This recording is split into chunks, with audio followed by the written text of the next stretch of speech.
मुसलमान नौजवान से कोई नहीं पाएगा। आज पिछड़ों की बात हो, दलितों की बात हो, माइनॉरिटी की बात हो, प्रकाश की बात हो, लोग भी चाहते बसपा की सरकार। क्यों?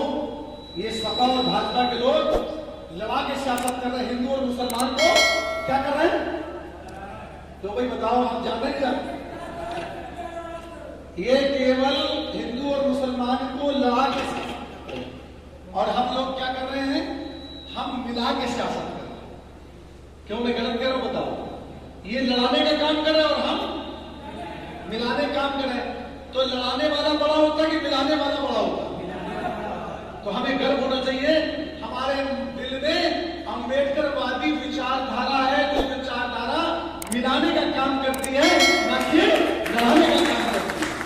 तो हमें लड़ाने का काम। अब मैं एक वाक्य कह के आपकी बात भी खत्म कर दूंगा। एक वाक्य है, एक इस्लाम, हजरत नूर इस्लाम का एक वाक्य है। उस वाक्य में एक आग का वाक्य लिखा गया। आपको लोग शेर पढ़ने लगे उसका। एक वाक्य था कि जंगल में आग लगी थी, जंगल में आग लगी थी, बहुत से जानवर जंगल को छोड़ छोड़ के भाग रहे थे, और एक जानवर ऐसा था जिसका नाम चिरैया का जो चिरौटा होता है, वो बेचारा आग देख रहा था और सामने नदी बह रही थी, थोड़ी दूर थी। वो नदी में अपनी चोंच का पानी लाता था, उस आग में डालता था, बार बार आग से पानी लेता था, आग में डालता था, चोंच में पानी लाके आग में डालता था, बार बार जा रहा था। दूसरे जानवरों ने कहा चिरौटे से कि चिरौटे, तेरे चोंच से कौन आग बुझने वाली है, तू क्यों अपनी इतनी मेहनत कर रहा है? तब चिरौटे ने कहा कि मुझे मालूम है मेरे चोंच के पानी से आग बुझने वाली नहीं है, लेकिन इस आग का जब इस दिन इतिहास बनेगा तो मेरा नाम आग लगाने वालों नहीं, आग बुझाने वालों से होगा।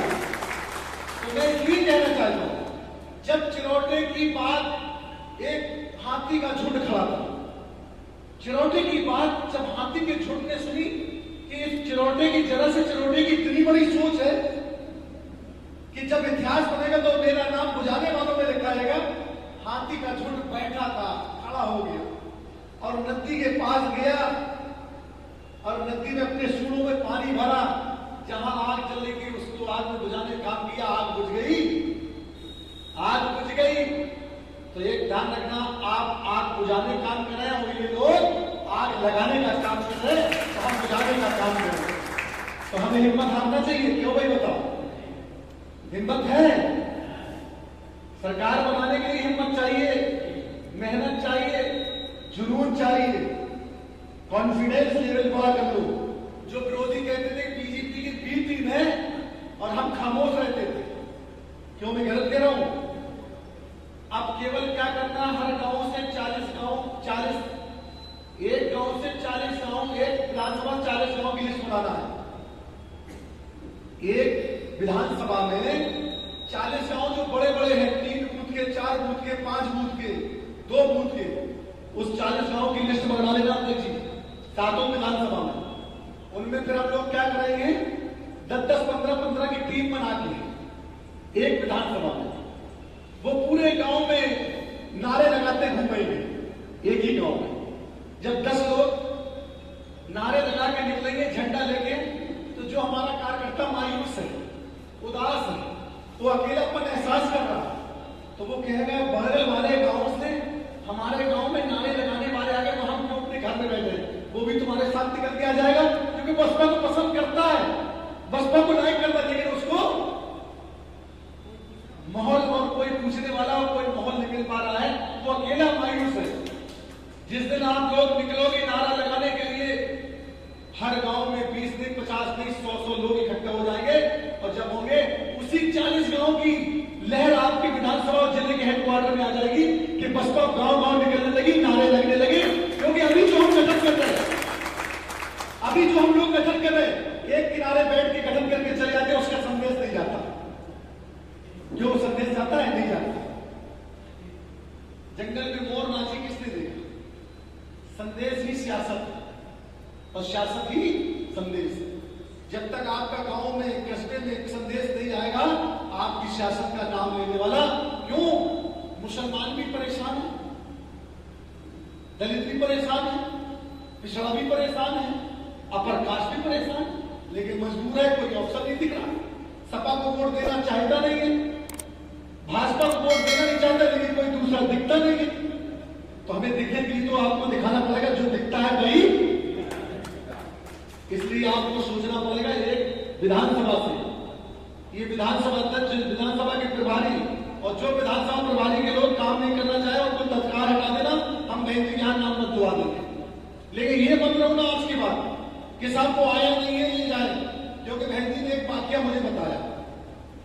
बहन जी के लिए जब मैं जाती थी तो किसी गांव में जब नाइट स्टे करती थी, तो गांव घर पे रुकती थी, खाना खाती थी, तो मैं उनके परिवार से पूछती थी कि उनके परिवार के मुखिया से कि भाई आपके कितने बच्चे हैं? उन्हें साहब 4 बच्चे थे। तो कहने लगे 4 बच्चों में एक आध बच्चा आप मूवमेंट को दे सकते हो? कि हाँ साहब दे देंगे।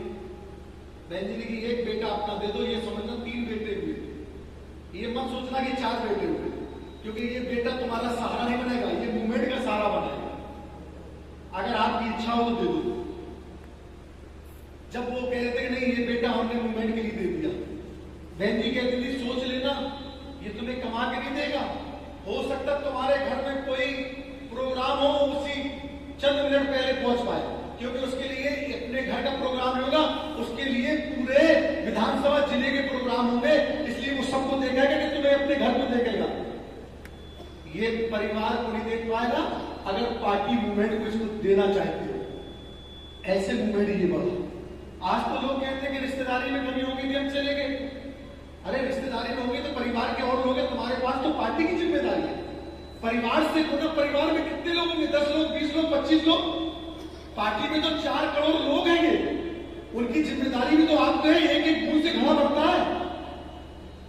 इसलिए जो पदाधिकारी जिम्मेदारी है, जब तक वो काम है, जब तक कोई छुट्टी नहीं लेती। अगर मूवमेंट खड़ा करना चाहते हैं, पार्टी खड़ा करना, मैं गलत कह रहा हूं बताओ? मेरी बात से कितने लोग सहमत है? हाथ उठा के बताओ। तो इसलिए मेरे भाई मैं आप लोगों से गुजारिश कर रहा हूं, जो दर्द मेरा है वही दर्द तुम्हारा है।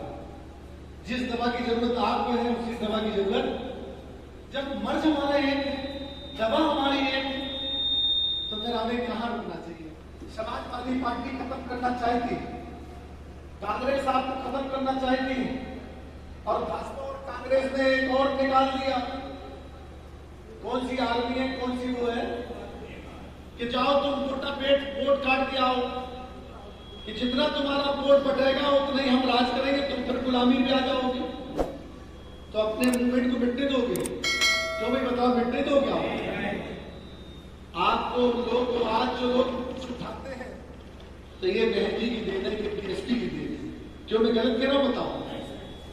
आज जो जुर्म ढाया जा रहा है, अभी 15 साल तक 20 साल तक कोई जुर्म तो नहीं होता था, अब फिर शुरू हो गया, क्योंकि उनको ये लगा कि बीएसपी कमजोर हो रही है, अब इन कमजोर वर्गों पर जुर्म ढाने का मौका आ गया है।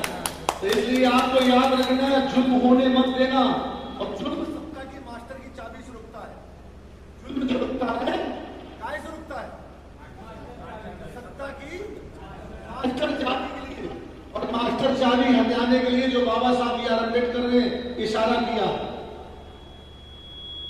मैं गर्व करता हूं उत्तर प्रदेश में, जहां मैं पैदा हुआ।